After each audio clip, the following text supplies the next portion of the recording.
नमस्कार, खबरों की खबर में आपका स्वागत है। मैं हूं संकेत उपाध्याय। पाकिस्तान की सियासत यानी कि पाकिस्तान की राजनीति का एक और दिन इतिहास में शुमार हो गया है। एक बार फिर पाकिस्तान के एक पूर्व हुक्मरान का वही अंजाम हुआ है, गिरफ्तारी और जेल। आपको इस कार्यक्रम में आगे बताएंगे कि किस तरीके से यह पाकिस्तान का एक टेम्पलेट बन गया, एक तरीका बन गया है। पाकिस्तान के पूर्व प्रधानमंत्री इमरान खान को भ्रष्टाचार के एक मामले में आज इस्लामाबाद हाईकोर्ट परिसर से पाकिस्तानी रेंजर्स ने गिरफ्तार कर लिया। अब आप सोचेंगे पाकिस्तानी रेंजर्स क्या हैं? आप ये समझिए वहां की पैरामिलिट्री फोर्स। पाकिस्तानी रेंजर्स ने उनको गिरफ्तार किया बहुत ही नाटकीय अंदाज में। इमरान खान की गिरफ्तारी के खिलाफ पाकिस्तान के कई शहरों में उनके समर्थक विरोध पर उतर आए हैं। कराची, लाहौर, इस्लामाबाद, पेशावर समेत कई शहरों में समर्थक सेना और सुरक्षा बलों के जवानों के साथ भिड़ गए। कई जगह आगजनी और हिंसा की खबर सामने आई है, तस्वीरें भी सामने आ रही हैं। इमरान समर्थकों का सबसे ज्यादा गुस्सा सेना के ठिकानों पर दिख रहा है। आप ये समझिए, जो कभी नहीं हुआ है पाकिस्तान में या बहुत कम हुआ है। रावलपिंडी में इमरान समर्थक पाकिस्तानी सेना के मुख्यालय में उसके भीतर घुस गए और वहां जाकर के उन्होंने पत्थरबाजी की।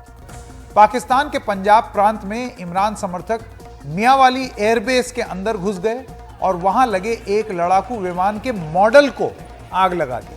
हम यहां फिर दोहराना चाहेंगे, वो विमान का मॉडल था जिसमें आग लगाई है। ये तस्वीरें आपके स्क्रीन पर हैं। ये असली विमान नहीं है, ये उसका मॉडल। इमरान की गिरफ्तारी के खिलाफ उनकी पार्टी पाकिस्तान तहरीक-ए-इंसाफ यानी कि पीटीआई ने देश भर में समर्थकों से सड़कों पर उतरने का आह्वान किया, जिसके बाद पाकिस्तान में ये हालात सामने आए। इससे पहले आज दोपहर इमरान खान दो अलग अलग मामलों में सुनवाई के लिए इस्लामाबाद हाईकोर्ट पहुंचे थे, लेकिन उन्हें एक अलग ही केस में अल कादिर यूनिवर्सिटी ट्रस्ट मामले में गिरफ्तार कर लिया गया। यानी कि जिस केस के लिए गए थे उससे एकदम अलग एक मामले में गिरफ्तारी। इस्लामाबाद पुलिस ने आईजी अकबर नासिर खान के हवाले से एक बयान जारी करके यह कहा है कि उनकी गिरफ्तारी उस केस में हुई है जिसमें आरोप है कि इमरान और उनकी पत्नी ने 50 अरब रुपए को वैध ठहराने के लिए एक रियल एस्टेट फर्म से अरबों रुपए हासिल किए। पाकिस्तान के गृह मंत्री राना सनाउल्लाह का कहना है कि इस मामले में कई नोटिस दिए जाने के बावजूद इमरान कोर्ट में हाजिर नहीं। उन्हें खजाने को नुकसान पहुंचाने के आरोप में नेशनल अकाउंटेबिलिटी ब्यूरो यानी कि एनएबी ने गिरफ्तार किया है। उधर इमरान खान के वकील, उनका यह कहना है कि गिरफ्तारी के दौरान इमरान खान को प्रताड़ित किया गया, टॉर्चर किया गया, उनके सिर और घायल पैर पर चोट की गई, वार किया गया। हालांकि पाकिस्तान के गृह मंत्री राना सनाउल्लाह जो हैं, उन्होंने इस आरोप से पूरी तरीके से इनकार किया। इस बीच इमरान खान का अरेस्ट वारंट सामने आया है जो 1 मई का है और जिस पर नेशनल अकाउंटेबिलिटी ब्यूरो के chairman lieutenant general Nazir Ahmad के दस्तखत हैं, यानी कि सिग्नेचर है। अरेस्ट वारंट के मुताबिक इमरान पर भ्रष्टाचार का आरोप लगाया गया है। इमरान खान की यह गिरफ्तारी तब हुई जब सेना ने इमरान द्वारा मेजर जनरल फैजल नसीर पर लगाए आरोपों को खारिज किया। इमरान ने सेना के इस बड़े अफसर पर आरोप लगाया है कि वजीराबाद में उन पर हुए जानलेवा हमले के पीछे जनरल फैजल नसीर का हाथ था। आज हाईकोर्ट परिसर में गिरफ्तारी से पहले इमरान ने एक वीडियो बयान जारी किया और यह आरोप फिर से दोहराया।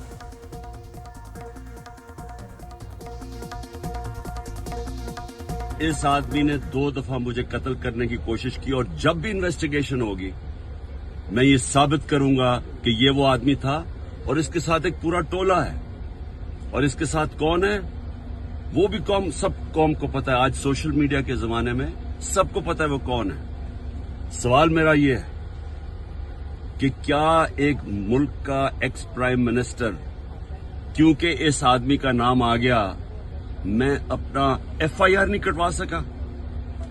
पता तो सच और झूठ तब चले जब इन्वेस्टिगेशन होती, एफआईआर इसके खिलाफ होती, इन्वेस्टिगेशन होती। अगर ये बेकसूर था, सामने आ जाना था। इतना ताकतवर शख्सियत कि मैं एक्स प्राइम मिनिस्टर अपनी पंजाब की हुकूमत होते हुए हम इन्वेस्टिगेशन FIR में इसका नाम नहीं दे सके। उसके बाद पंजाब की हुकूमत की JIT 2 पुलिस ऑफिसर ने जिन्होंने इसके कहने पे रिकॉर्ड किया था उसकी स्टेटमेंट्स नवीद शूटर की, हम 2 ऑफिसर जो रिकॉर्ड किए थे पंजाब के पुलिस ऑफिसर DPO गुजरात और CCPO CTD, उन्होंने हमारी इन्वेस्टिगेशन के अंदर आने से मना कर दिया।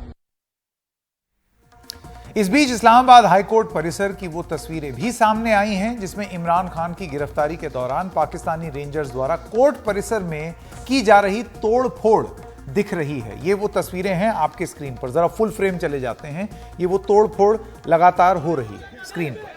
आरोप है कि इस दौरान वहां मौजूद कर्मचारियों और वकीलों के साथ दुर्व्यवहार किया गया, उन्हें मारा पीटा गया। हाईकोर्ट के परिसर में गिरफ्तारी और रेंजर्स की इस हरकत पर इस्लामाबाद हाईकोर्ट के चीफ जस्टिस आमिर फारूक ने सख्त नाराजगी जताई। जस्टिस फारूक ने इस सिलसिले में इस्लामाबाद के पुलिस चीफ, गृह मंत्रालय के सचिव और एडिशनल एडवोकेट जनरल को 15 मिनट में हाजिर होने के निर्देश उस समय दिए थे, दोपहर की बात है।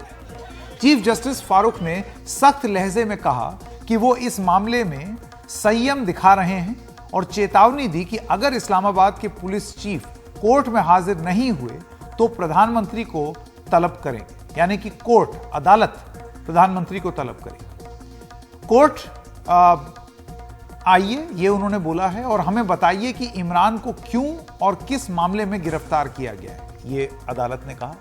सुनवाई फिर शुरू हुई तो इस्लामाबाद के IG ने चीफ जस्टिस फारूक को बताया कि इमरान की गिरफ्तारी भ्रष्टाचार से जुड़े हुए एक केस में हुई है और इमरान का अरेस्ट वारंट भी कोर्ट में पेश किया गया। इस पर चीफ जस्टिस ने कहा कि अगर गिरफ्तारी कानून का उल्लंघन करते हुए हुई होती तो मैं उपयुक्त आदेश जारी करूंगा। उधर कोर्ट में मौजूद एक बैरिस्टर गौहर खान ने यह कहा है कि गिरफ्तारी के दौरान वो मौजूद थे। उन्होंने बताया कि इमरान की बायोमेट्रिक रूम में दाखिल होने से पहले ही गिरफ्तारी की और उसकी कोशिश की गई, और जब इसका विरोध किया गया तो पाकिस्तान रेंजर्स के कर्मियों ने खिड़कियां तोड़ी और लोगों को तितर बितर करते हुए पेपर स्प्रे का इस्तेमाल किया ताकि कोई पास ना आए। उन्होंने यह भी कहा कि इमरान के घायल पैर पर 2 बार चोट दी गई। उन्होंने इमरान की गिरफ्तारी को न्यायिक स्वतंत्रता पर हमला बताया।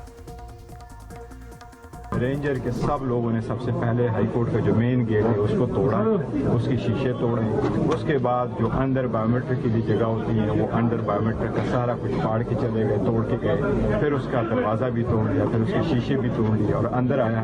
मैं और बुखारी सब इकट्ठे थे, हम पे उन्होंने डायरेक्टली पेपर स्प्रे की और शेलिंग की। खान साहब को उन्होंने वहाँ से उठाया, खान साहब को सर पे मारा, खान साहब को लात मारी, तशद्दुद किया। बिल्कुल मैंने देखा खान साहब को सर पे मारा, खान साहब को सर पे मारा है, सर पे वो जिसके पास गिरफ्तार करने वाले कौन थे, गिरफ्तार करने वाले सारे रेंजर वो उठा करके यहाँ से लेके गए। उन्होंने सर पे मारा है, सर पे मारा, उन चीजें मारा जो हार्ड होते हैं, दूसरे वाले नहीं थे। उनको व्हील चेयर पे किया और उसको लात पे मारे।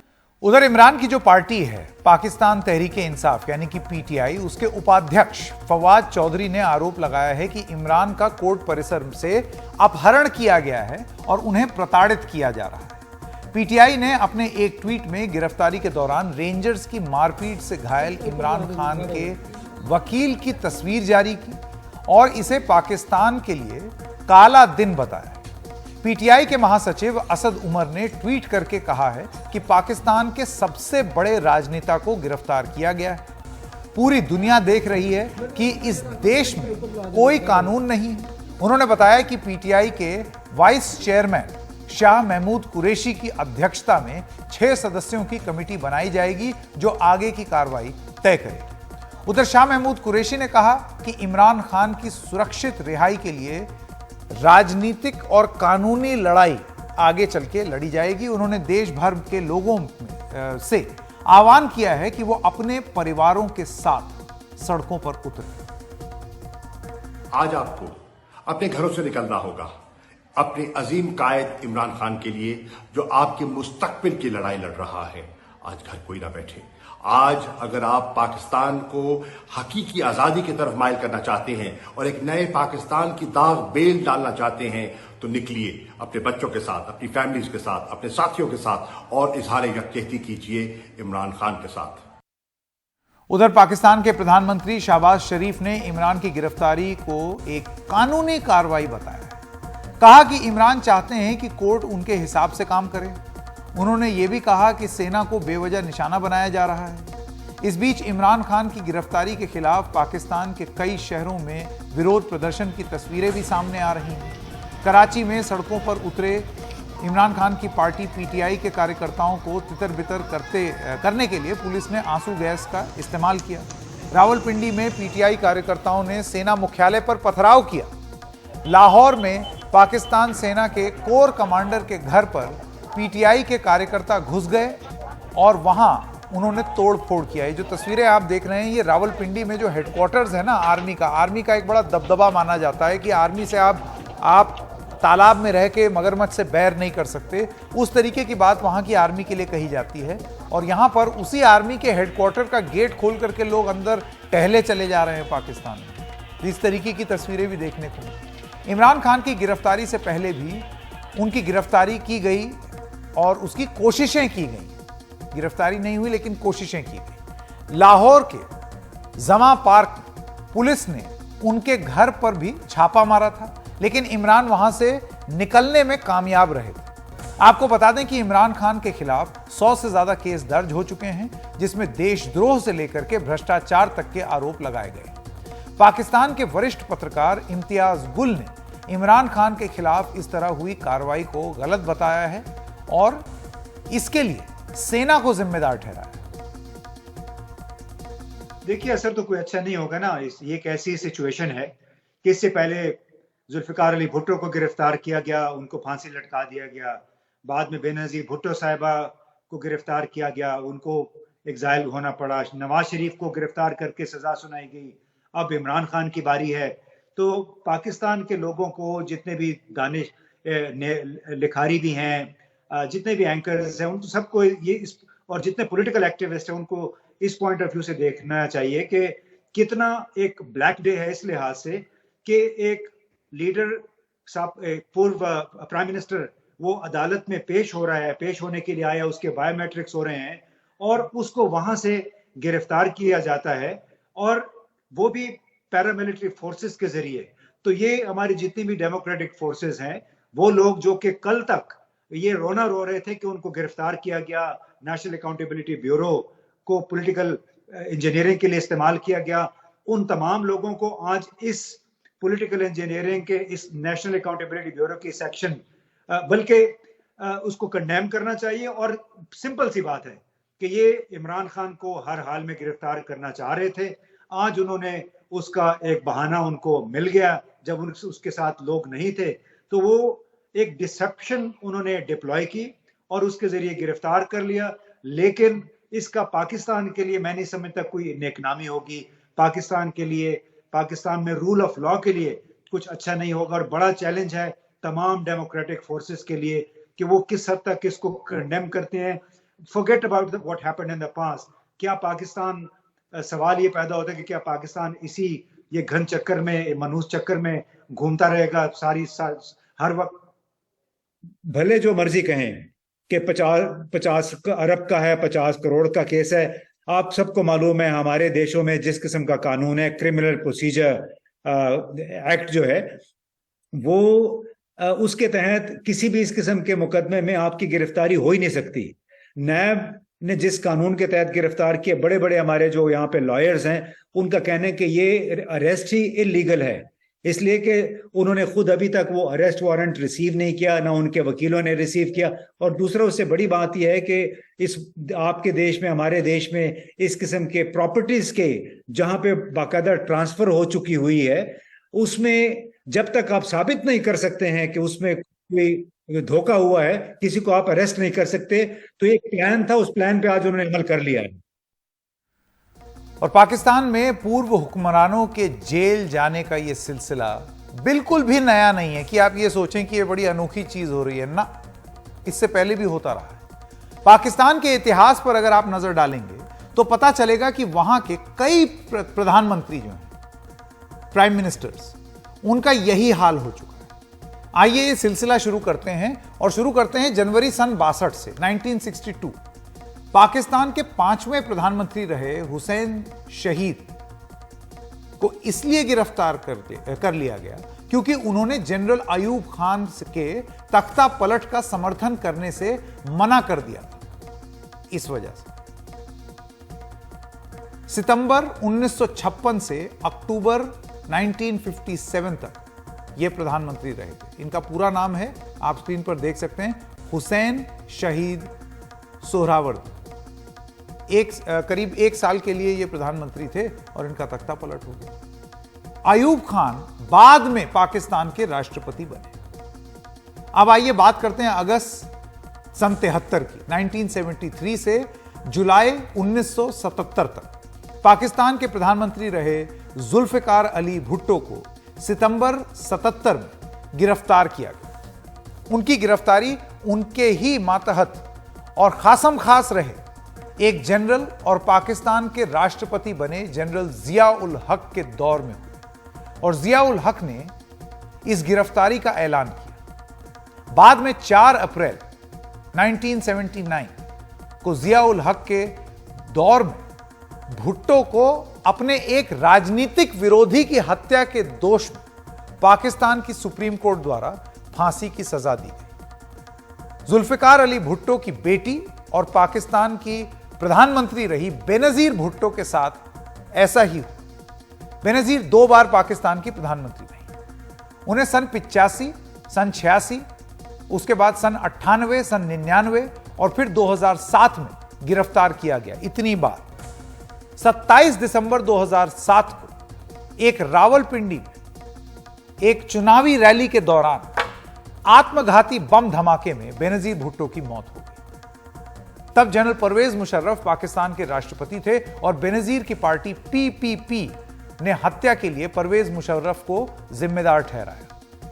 पाकिस्तान मुस्लिम लीग नवाज के अध्यक्ष और 4 बार पाकिस्तान के प्रधानमंत्री रहे नवाज शरीफ को भी जनरल मुशर्रफ के दौर में गिरफ्तार करके जेल भेजा जा चुका है। जनरल मुशर्रफ जो हैं वो नवाज शरीफ की सरकार का ही तख्ता पलटकर राष्ट्रपति बने थे। नवाज शरीफ पर भी भ्रष्टाचार के आरोप लगे थे और एक मामले में 10 साल जेल और एक अन्य मामले में 7 साल जेल की सजा उनको हुई थी। लेकिन बाद में इलाज के नाम पर उन्हें विदेश जाने दिया गया और शरीफ तब ही लौटे जब इमरान खान की सरकार सत्ता से बाहर हो गई। पाकिस्तान के एक और प्रधानमंत्री शाहिद खाकान अब्बासी, इनको भी भ्रष्टाचार के एक मामले में एलएनजी आयात घोटाले में गिरफ्तार कर दिया गया। अब्बासी जनवरी 2017 से मई 2018 तक पाकिस्तान के प्रधानमंत्री रहे। पाकिस्तान के मौजूदा प्रधानमंत्री शहबाज शरीफ भी एक बार गिरफ्तार हो चुके हैं। 28 सितंबर 2020 को हवाला के एक मामले में उन्हें गिरफ्तार किया गया। वो करीब 7 महीने तक लाहौर की कोट लखपत जेल में रहे। तो जैसा कि आपने देख लिया, यह है हाल सियासत का पाकिस्तान में, यानी कि जो हुक्मरान है उसका यही अंजाम हो रहा है और पिछले कितने सालों से हो रहा है वो आपको दिखाई दे रहा है कि जैसे ही आप सत्ता से बाहर हुए, जैसा ही आप ऑपोजिशन हुए, तो पूरा फोर्स लगा देगी उस समय की सरकार आपको जेल में बंद कर देने की, आपको सत्ता से बाहर ही रखने के लिए। वहां सत्ता से हटने के बाद नेताओं का इस बात का खतरा रहता है कि जो विरोधी हैं, जो उनके विरोधी हैं, जो अब सत्ता में आ गए हैं, वो सत्ता पलट जाने के बाद उनके खिलाफ ही कार्रवाई करेंगे। पाकिस्तान में सत्ता पलट इतना ज्यादा होता रहा है कि आज तक वहां कोई प्रधानमंत्री अपना 5 साल का कार्यकाल पूरा नहीं कर पाया। मैं स्वागत करना चाहता हूं हमारे 2 मेहमानों का। एक विनोद शर्मा जी, जो कि खासी दिलचस्पी रखते हैं जो कार्रवाई होती रहती है पाकिस्तान में। विनोद जी, आप पाकिस्तान की राजनीति को बहुत करीब से देखते हैं। क्या आप बता सकते हैं कि पाकिस्तान के इतिहास में कितनी बार ऐसा हुआ है कि भ्रष्टाचार के मामले में किसी पूर्व प्रधानमंत्री को गिरफ्तार किया गया है? पूरे प्रकरण को आप कैसे देख रहे हैं? ये दूसरे फॉर्मर प्राइम मिनिस्टर हैं पाकिस्तान के जिनको कि एनएबी ने अरेस्ट किया है शाहिद खाकान अब्बासी, इनसे पहले एक और प्रधानमंत्री हुआ करते थे जिन्होंने उनको अरेस्ट किया था। मुझे ये लगता है कि ये जो पूरा केस है, जो पूरा प्रकरण है, ये उसका इस कारण से हुआ है कि हाल ही के दिनों में इमरान खान ने फौज पे सीधे सीधे आरोप लगाए हैं। एक तो उन्होंने जो बाजवा साहब, जो जनरल बाजवा जो रिटायर हो गए हैं, उनके बारे में एक वीडियो में ये कहते उनको सुना गया कि उनकी सबसे बड़ी गलती ये थी कि उन्होंने ट्रस्ट किया उनको और उन्होंने उनके साथ विश्वासघात किया। और दूसरा, जो उन पे जानलेवा हमला हुआ था, उस हमले में उन्होंने कहा कि फौज इन्वॉल्व थी, फौज का एक आला अफसर आईएसआई का उसमें इन्वॉल्व था और सिर्फ एक आदमी को पकड़ा है। हालांकि जो उनकी जान पे हमला करने वाले लोग थे वो 4 थे बकौल उनके, और इन्वेस्टिगेशन ठीक से नहीं हुई है। तो ये जो हमले उन्होंने फौज के ऊपर किए हैं लगातार हाल ही के दिनों में, उसके चलते हमें लगता है कि उनके खिलाफ ये कार्रवाई हुई है और ये क्राइसिस सिचुएशन में आज के दिन मैं समझता हूँ पाकिस्तान पहुंच गया है। क्योंकि अरेस्ट होने से पहले इमरान खान ने एक वीडियो बनाया जिसमें कहा कि भाई मैं अरेस्ट होने वाला हूं, और उसने एक और वीडियो में ये धमकी भी दी कि अगर आप इसी तरह से चलते रहे, यही आपकी कारकर्दगी रही, फौज को कहते हुए कि उन्होंने कहा कि आप कहते हैं कि मैंने एक इदारे को पशेमान किया, बदनाम किया, वो इदारे का मतलब फौज। तो ये जो सेल्फ रिस्पेक्ट की बात होती है, इमेज की बात होती है, हर पाकिस्तानी पर लागू होती है। और वो कहने लगे, उन्होंने कहा कि पाकिस्तान में जो आज के दिन स्थिति है वो लगभग वैसी ही है जैसे कि श्रीलंका में थी, और जब लोगों ने वहां जाके प्रेसिडेंशियल रेजिडेंस को घेर लिया था और वहां के हुक्मरान को भागना पड़ा था अपना मुल्क छोड़कर। तो ये बात उन्होंने कही थी। और मैं समझता हूं कि जहां तक पाकिस्तान की फौज, जो उसकी हिस्ट्री है और जो उसकी इंटॉलरेंस है, उसके चलते वो ये बात उनको हजम नहीं हो सकती, और इसलिए इन पे ये कार्रवाई हुई है। अब देखते हैं कि क्या लोग निकल के आते हैं सड़कों पे इमरान खान के पक्ष में, क्योंकि बावजूद इसके कि वो बहुत से केसेस फेस कर रहे हैं और उन पे बहुत से आरोप हैं, लेकिन आम जनता जो है उन आरोपों को नहीं मानती, और आम जनता जो है वो बड़े स्तर पर इमरान खान के साथ है। विनोद जी, आज जो हुआ है उसका नतीजा क्या होगा आपके हिसाब से? क्या आपको लगता है कि मौजूदा सरकार हालात पर काबू पाने में सक्षम है, और अगर नहीं है तो फिर क्या होता है? देखिए, देखते उसमें तो रस्साकशी चलेगी। आवाम और सरकारों के बीच में जब रस्साकशी चलती है तो उसमें जो सरकारें आवाम को दबाती हैं वो अपना मुस्तकबिल, अपना भविष्य सिक्योर नहीं कर रही, वो उसको धूमिल करती हैं। और जैसा कि मैंने आपको बताया कि जो शहबाज शरीफ की सरकार है वो बहुत ज्यादा पॉपुलर सरकार पाकिस्तान में नहीं है, और जो तहरीके पाकिस्तान है, जो इसकी इमरान खान की जो पार्टी है, वो जो है तहरीके इंसाफ पाकिस्तान, वो बड़ी पॉपुलर है, और जो बहुत सी पब्लिक मीटिंग्स इमरान खान ने की उसमें भारी स्तर पर, भारी गिनती में लोग शामिल हुए, और उसके चलते एक दबाव बनाया इमरान खान ने सरकार पर। लेकिन सरकार जो आज के दिन उसके पास मेजॉरिटी है पार्लियामेंट में, क्योंकि मेजॉरिटी इसलिए है कि तहरीके इंसाफ ने, उनके मेंबर्स ने वहां से उसका बहिष्कार किया हुआ है। ये कहते हैं कि हमने रिजाइन कर दिया, लेकिन वो रेजिग्नेशन एक्सेप्ट हुआ कि नहीं, सबमिट हुआ कि नहीं, वो एक अलग मसला है। तो वो लोग पार्लियामेंट में नहीं जाते हैं, और वहां पर सारा जो मेजॉरिटी है वहां की सरकार की है, जो कोलिशन गवर्नमेंट है। तो वहां पर वो विभिन्न प्रकार के लॉज पास करवा लेते हैं, और सुप्रीम कोर्ट जो जजमेंट देता है उसके खिलाफ भी पार्लियामेंट उनको अपस्टेज करते हुए, उनको ट्रांसेंड करते हुए अपने नए कानून पारित करवा लेते हैं। तो एक अजीब सा सिचुएशन वहां बना हुआ है, जिसको भारत में कम से कम, ईश्वर ना करे ऐसा हो हमारे यहाँ, लेकिन अगर भारत में होता तो उसको ब्रेकडाउन ऑफ कॉन्स्टिट्यूशनल मशीनरी बोला जाता।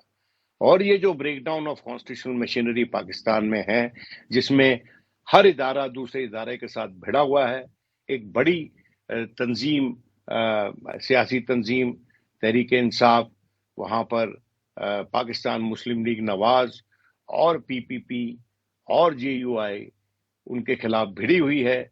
तो ये कोई अच्छा मंजर नहीं है, कोई अच्छा नज़ारा नहीं है किसी भी देश के लिए, और खासकर उस देश के लिए जिसके खजाने आज के दिन खाली हैं और जिसका आवाम महंगाई से पिस रहा है, बेरोजगारी से पिस रहा है, पेट्रोल के बढ़ते हुए दामों के कारण पिस रहा है, जहां आटा मुहैया नहीं है। ऐसी सिचुएशन में ऐसी रस्साकशी, ऐसी मुठभेड़ सियासी तंजीमों के बीच आवाम के पक्ष में नहीं होती, और जब आवाम पिस रहा होता है और उसको ये लगता है कि ये लोग अपनी अपनी जमीन बचाने के लिए जो हुक्मरान हैं वो लड़ रहे हैं, तो फिर वो आता है सड़क पर। अब देखते हैं पाकिस्तान में आता है कि नहीं। बिल्कुल। विनोद शर्मा जी, आपका बहुत बहुत धन्यवाद हमारे साथ जुड़ने के लिए। और विदेशी मामलों के जानकार कमर आगा जी ने भी अपना एक विश्लेषण किया है कि पाकिस्तान की स्थिति को किस तरीके से समझा जाए। आइए सुनते हैं उनकी बात। पाकिस्तान में जो इलेक्टेड गवर्नमेंट होती है उसके पास बहुत ज्यादा पावर होती नहीं है। रियल पावर जो होती है वो सेना के पास होती है, और सेना नहीं चाहती कि कोई बड़ा लीडर मुल्क के अंदर इमर्ज हो, वह 5 साल अपना पूरा कार्यकाल करे, फिर उसके बाद अपनी इमेज जनता में बना ले। तो वो ये उसको पसंद नहीं, तो वो ऐसी सिचुएशन क्रिएट कर देते हैं। अगर अच्छा भी कोई आदमी होगा तो वो हुकूमत नहीं चला पाता, और फिर उसके बाद या तो सेना स्वयं सत्ता में आ जाती है, कई बार ऐसा हो चुका है। अब उसको दिक्कत हो रही है तो उसने एक नया संगठन पूरे सब लोगों को जोड़ के इमरान खान की जगह पे बिठाल दिया है। लेकिन ये गवर्नमेंट जो बस बिठाई है ये पूरी तरीके से फेल है, कुछ कर ही नहीं पा रही। अंदर के हालात बहुत खराब हैं, इकोनॉमिक कंडीशन इतनी खराब है। इस वक्त पाकिस्तान के में पॉलिटिकल और इकोनॉमिक दोनों क्राइसिस है। देखिए, पॉलिटिकल क्राइसिस आती है तो वो संभाल जाती है, इकोनॉमिक क्राइसिस को संभालना बड़ा मुश्किल काम होता है, क्योंकि कोई भी मुल्क बारोड मनी पे यानी उधार पे तो चल नहीं सकता। पाकिस्तान सिर्फ उधार ले लेके अपने को 3-3 महीना 2-2 महीने का पीरियड निकाल रहा है। हजारों कंपनीज बंद हो गई हैं, अनएम्प्लॉयमेंट बढ़ रहा है, इन्फ्लेशन 36-37% के करीब हो गया, फूड प्राइसेस जो है 50% से भी ज्यादा है, पेट्रोल की जो कीमत है वो आसमान पे को छू रही है। तो इसमें कैसे फैक्ट्रियां चलेंगी। दूसरी बात ये कि इमरान खान जो है ये स्वयं बहुत ज्यादा लगातार सेना को चैलेंज कर रहे थे, क्योंकि जब ये सेना को चैलेंज करते थे तो इनकी पॉपुलैरिटी बढ़ती थी। ये एक फेल प्राइम मिनिस्टर थे, लेकिन अपोजिशन में जैसे ही आए वैसे ही इन्हीं ने सेना को टारगेट करना शुरू किया, तो उसकी वजह से इनकी पॉपुलैरिटी बढ़ी। आम जनता वहाँ पे चेंज चाहती है, आम जनता चाहती है कि वहाँ पे डेमोक्रेसी आए। वो भारत की तरफ देखती है कि भारत तरक्की कर रहा है और पाकिस्तान पीछे की तरफ जा रहा है। वो चाहते हैं कि जैसे यहाँ पे निज़ाम है उसी तरह का उनके यहाँ भी बने, ताकि वो लोग भी आगे बढ़ें। सेना के साथ समस्या ये है कि वो एक बार जब पावर में आ जाती तो फिर वो कभी छोड़ती नहीं है। पाकिस्तान में भी वही हो रहा है इस समय। उन्हीं ने इमरान खान को अरेस्ट किया। इमरान खान ने सेना के लिए सीधी बात कर रहे थे। इनकी पॉपुलैरिटी लगातार बढ़ती चली जा रही थी सभी प्रांतों में, और ये पाकिस्तान के सबसे बड़े लीडर के रूप में इमर्ज कर रहे थे। इनको अरेस्ट किया है, अब देखिए आगे क्या होता है। मुझे तो लगता है कि रात में और भी इनके जितनी पार्टी के बड़े लीडर्स वगैरह हैं उनको भी अरेस्ट करना पड़ेगा। एक जहां तो रोका नहीं जा सकता। और फिर ये भी है कि इनके सपोर्टर सड़क पे निकलना शुरू हो गए। देखते हैं अगले 24 घंटे या 48 घंटे में क्या रिस्पॉन्स है जनता का। अगर होगा तो ये दमन जरूर करेंगे। और हमने ये भी देखा है कि जब हालात इस तरह के होते हैं तो स्वयं सेना जो है स्वयं सत्ता हासिल करने की कोशिश करती है, और कई बार कर भी चुकी है। चलिए अब आगे बढ़ते हैं। पाकिस्तान की पूरी रिपोर्ट आप तक आगे भी लेकर के आएंगे। अब देखना ये होगा कल वहाँ पर जिस तरीके से बवाल बढ़ रहा है क्या हल निकलता है या क्या कार्रवाई होती है। रुक करते हैं हमारी अगली खबर का। स्कूलों में गर्मियों की छुट्टियां होने वाली हैं या हो गई। लोग घूमने जाने की योजना बना रहे हैं। हम सबके घर में बन रही होगी, आपके भी घर में बन रही होगी। कई लोग घूमने या दूसरे जरूरी कामों के लिए विदेश भी जाते हैं। लेकिन ऐसे हजारों लोगों की योजनाओं पर हवाई टिकटों के बड़े किराए ने पानी फेर दिया है।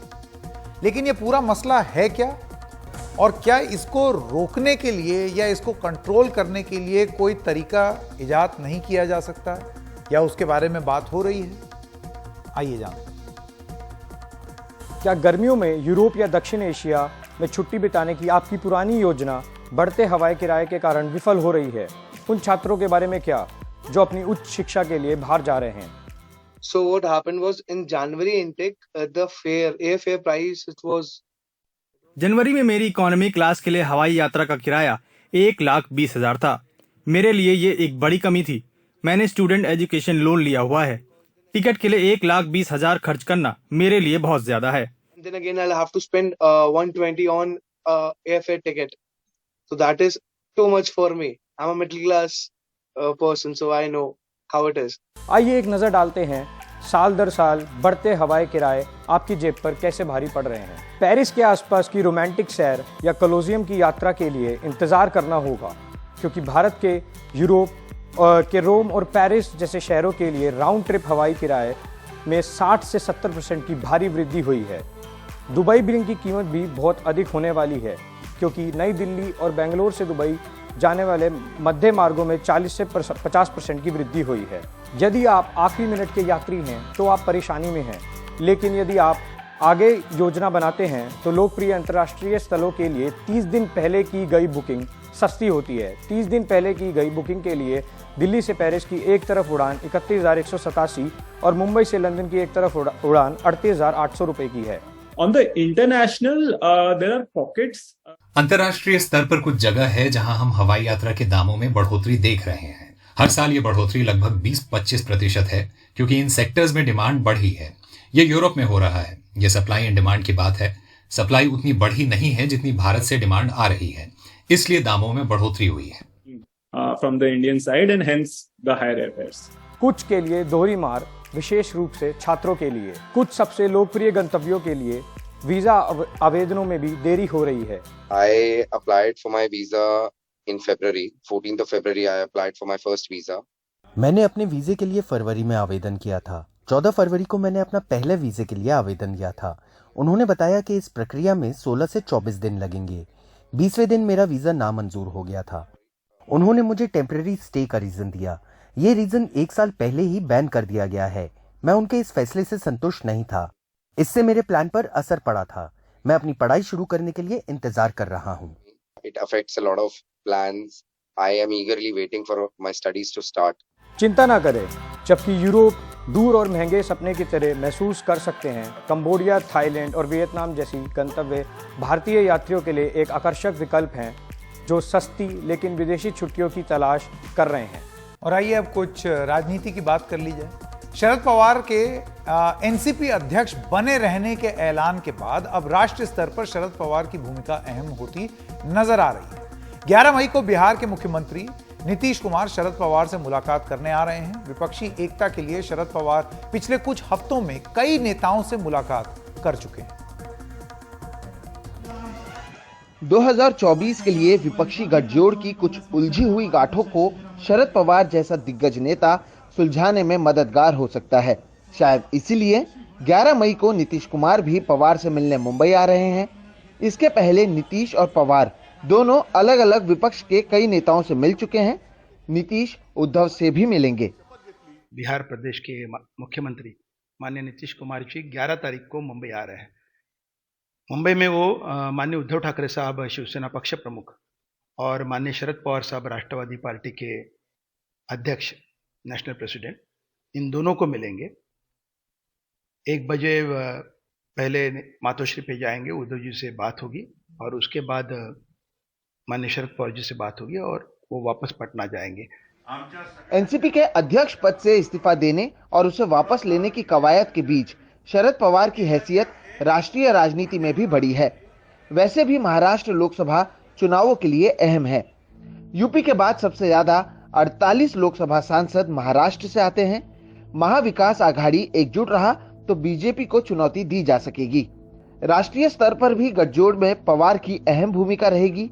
उनके सभी दलों में अच्छे संबंध हैं। उनके इस्तीफे की खबर सुनते ही राहुल गांधी, फारूक अब्दुल्ला, स्टालिन, सीताराम येचुरी, डी राजा सहित कई नेताओं ने फोन किए थे।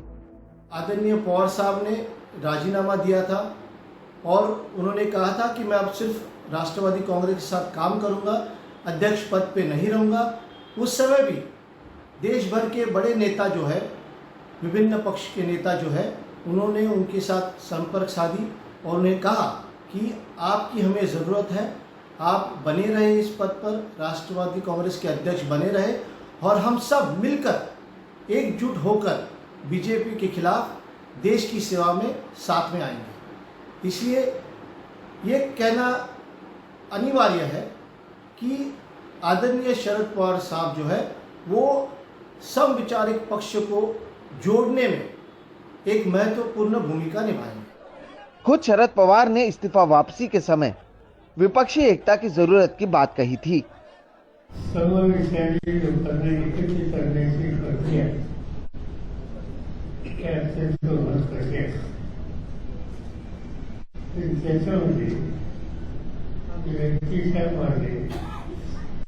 अनेक राजकीय नेत्यांची सगळं त्याचे संबंध असल्यामुळं या कामात लक्ष देण्यासाठी तुमची आवश्यकता आहे असं अनेक सरकारांनी, विशेषतः अन्य राजकीय पक्षाच्या सरकारांनी मत व्यक्त केली।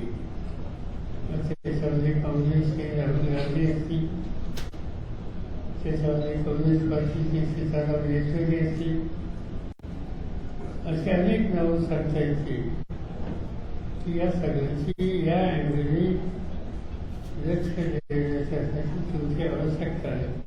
फिलहाल पवार की चुनौती महाविकास आघाड़ी के भीतर चुनावी तालमेल बनाने की है और इसके बाद दूसरे राज्यों में उनकी भूमिका की दरकार होगी। सवाल ये जरूर है कि लोकसभा चुनावों में क्या वो विपक्ष का नेतृत्व करेंगे। मुंबई से सोहित मिश्रा, एनडीटीवी इंडिया।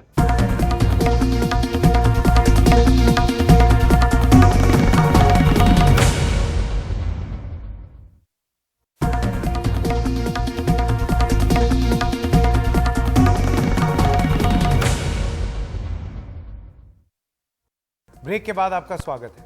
भारत ने दुनिया से बैर मोल लेकर यह तय किया था कि भले ही रूस ने यूक्रेन पर हमला किया हो, हम उसका सस्ता तेल फिर भी लेंगे। इसके पीछे तर्क यह था कि हमारे देश के हित सर्वोपरि और देश के लिए उपभोक्ताओं को सस्ता तेल हमारी प्राथमिकता।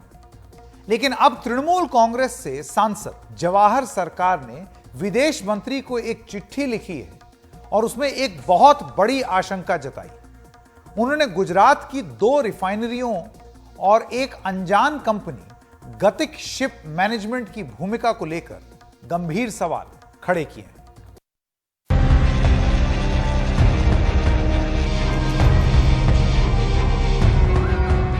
क्या रूस यूक्रेन युद्ध से दुनिया के तेल बाजार में आई हलचल का बेजा फायदा गुजरात की 2 निजी रिफाइनरी कंपनियां उठा रही हैं?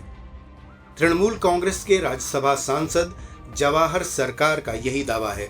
जवाहर सरकार ने विदेश मंत्रालय को एक पत्र लिखकर आरोप लगाया है कि गुजरात में 2 निजी रिफाइनरी कंपनियों ने रूस से आए तेल का निर्यात किया और खूब मुनाफा कमाया है। आरोप है कि ये दोनों रिफाइनरी यूरोपीय संघ और अन्य देशों को रूस का सस्ता तेल महंगी कीमत पर बेच रही हैं। जवाहर सरकार ने इस पत्र में ft.com और द वायर में छपी 2 खबरों का भी हवाला दिया। FT ने लिखा है कि कैसे मुंबई की एक खुफिया कंपनी गतिक शिप मैनेजमेंट ने सिर्फ रूसी तेल से मुनाफा उठाने के लिए पिछले साल अचानक 54 तेल टैंकर खरीदे। रिपोर्ट का जिक्र करते हुए उन्होंने कहा है कि भारतीय बंदरगाहों पर इंपोर्ट किए गए 83 मिलियन बैरल क्रूड ऑयल और तेल उत्पादों में से 50% से ज्यादा की ट्रांसपोर्टिंग इसी ने की है, जबकि गतिक शिप मैनेजमेंट के बारे में ज्यादा जानकारी तक उपलब्ध नहीं है। यहां तक कि कॉर्पोरेट मामलों के मंत्रालय की वेबसाइट पर गतिक शिप मैनेजमेंट के बारे में कोई जानकारी उपलब्ध नहीं है। इस चिट्ठी में सरकार ने फिनलैंड की थिंक टैंक क्रिया की रिपोर्ट का भी जिक्र किया है, जिसमें कहा गया है कि जिन देशों ने रूस से तेल खरीदने पर पाबंदी लगा रखी है, ऐसे कई देशों में भारत समेत 5 देशों से रूसी तेल घूम फिर कर पहुंच रहा है। क्रिया ने अपनी रिपोर्ट में उन 5 देशों के लिए लॉन्ड्रोमैट शब्द का इस्तेमाल किया है, जिससे यूरोपीय देश भारी मात्रा में तेल खरीद रहे हैं। भारत के अलावा इनमें चीन, तुर्की, यूएई और सिंगापुर शामिल हैं। कच्चे तेल के आयात को लेकर पहले भारत की निर्भरता पेट्रोलियम निर्यातक देशों के संगठन ओपेक के सदस्य देशों पर थी, लेकिन जब से रूस और यूक्रेन के बीच युद्ध हुआ है, इस मोर्चे पर हालात बिल्कुल बदल गए हैं। यूक्रेन युद्ध की शुरुआत से पहले भारत के लिए रूस एक मामूली तेल निर्यातक देश था। मार्च 2022 से पहले भारत रूस से 1% कच्चा तेल ही आयात करता था, जबकि एक ही साल में यह आंकड़ा 34% तक पहुंच गया है। हालांकि इसमें फिर से निर्यात किया गया कच्चा तेल शामिल है या नहीं, ये स्पष्ट नहीं है। फिलहाल रूस करीब 1.64 मिलियन बैरल प्रतिदिन तेल निर्यात के साथ भारत का नंबर 1 सप्लायर है। राज्यसभा सांसद ने अपने पत्र में आपत्ति जताई है कि इस तरह सस्ते तेल का आयात करने के बावजूद देश के लोगों को इसका फायदा नहीं मिला, बल्कि गुजरात की 2 निजी रिफाइनरीज ने इंपोर्ट किए गए तेल का फिर से एक्सपोर्ट कर बहुत ज्यादा मुनाफा कमाया है, जबकि यूक्रेन से युद्ध के बीच रूसी तेल खरीदने के लिए कई पश्चिमी देश भारत की आलोचना कर रहे हैं। Bureau report, NDTV India. और खबरों की खबर में आज इतना ही। नमस्कार।